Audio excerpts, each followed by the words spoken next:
I'm here with CRC Mavic team manager Nigel Page to take a closer look at this. This is his 2019 Nukeproof Mega. So Nige, take us through the bike.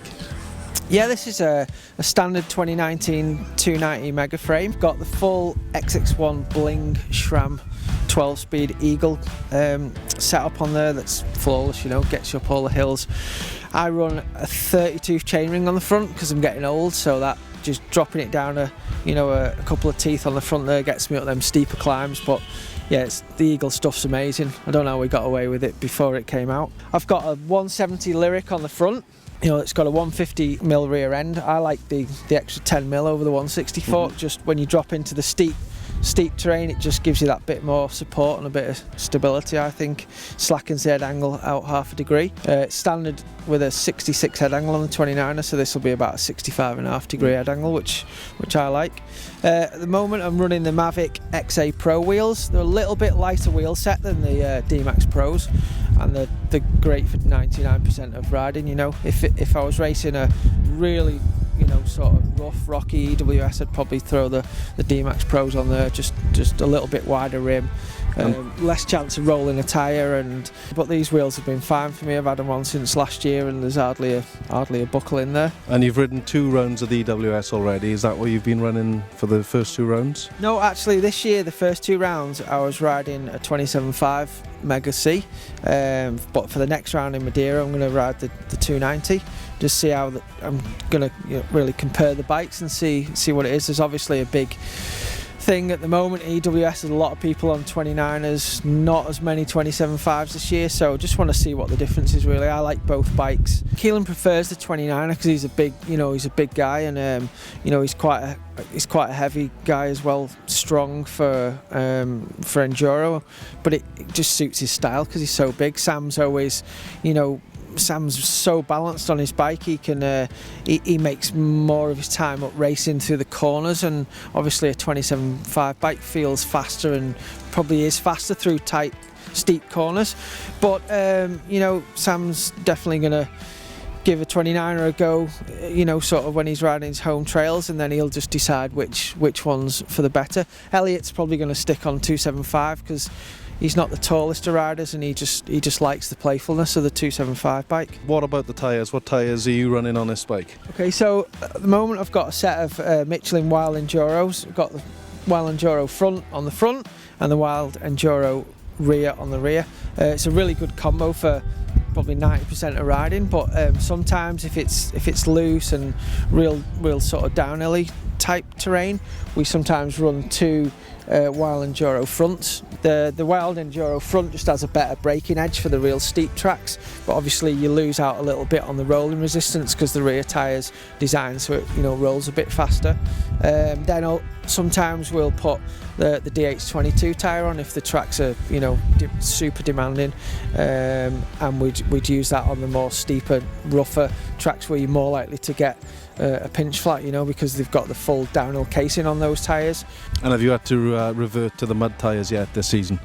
Touch wood, no, not yet. But the Michelin mud tyres, I think, are definitely the best tyre out there for a mud tyre. So I think when it is muddy, we're going to have a really good advantage with those. They're brilliant. And what about these brakes? Yeah, I've gone for the Code brakes, SRAM's most powerful brakes.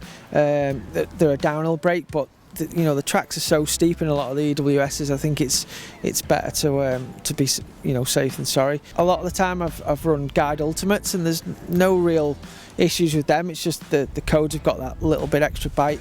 They've got really good adjustability. You've got 2 adjustabilities. You've got your reach, for your levers, and then you've got your bite point adjustability as well. So you can really set up the brake to how you like it. A lot of people, it's one of the most important things, having good brakes. At the moment I've got 180 rotors on because I think the Codes are that powerful. I can get away with 180 rotors. If I went to somewhere with super steep long trails, where the brakes are going to heat up if you're on the brakes a lot, I'd probably put a set of 200 rotors on there.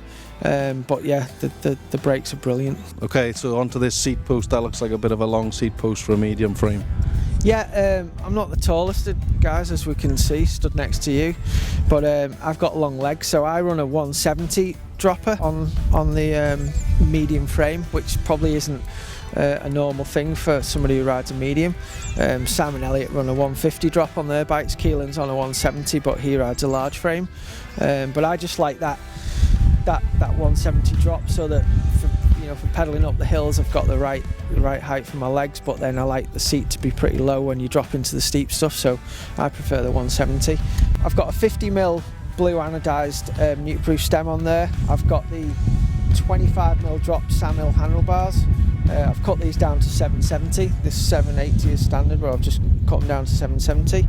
I've even gone to the nibbleness of putting blue end caps on my super soft Samil grips. So I've got the anodised blue end caps, stem, seat collar, and Nukeproof Horizon saddle, and I think it all ties it in really well. What do you think? Looks amazing. And what about this top tube graphic? Yeah, so we all went for a top tube graphic this year, just to make our bikes a little bit customised for each rider.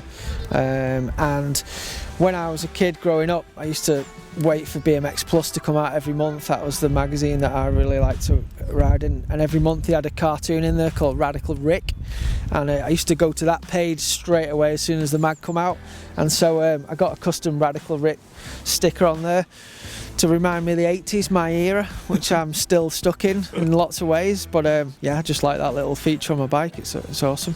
I'm always a flat pedal man, so I've got the Samil signature Nukeproof pedals. Do you do anything special with your pins? No, actually, I think these are a set of Sam's pedals. Yeah, I was going to say, yeah. So they look like Sam's. He always takes the two inside pins out. I tend to not bother me, I just run them as they are, but I think that's so that, when your foot's real next to the crank, you can still move your foot a little bit. The pedals are awesome, and they're really grippy. When you've got some sticky rubber soles on, you can't get much better, really. Brilliant, thank you. And where is this bike being taken to next on the EWS series? So the next round of it is in Madeira next month, so I'll be taking that bike out there, and yeah, hopefully it'll go well. Brilliant, thanks Nigel.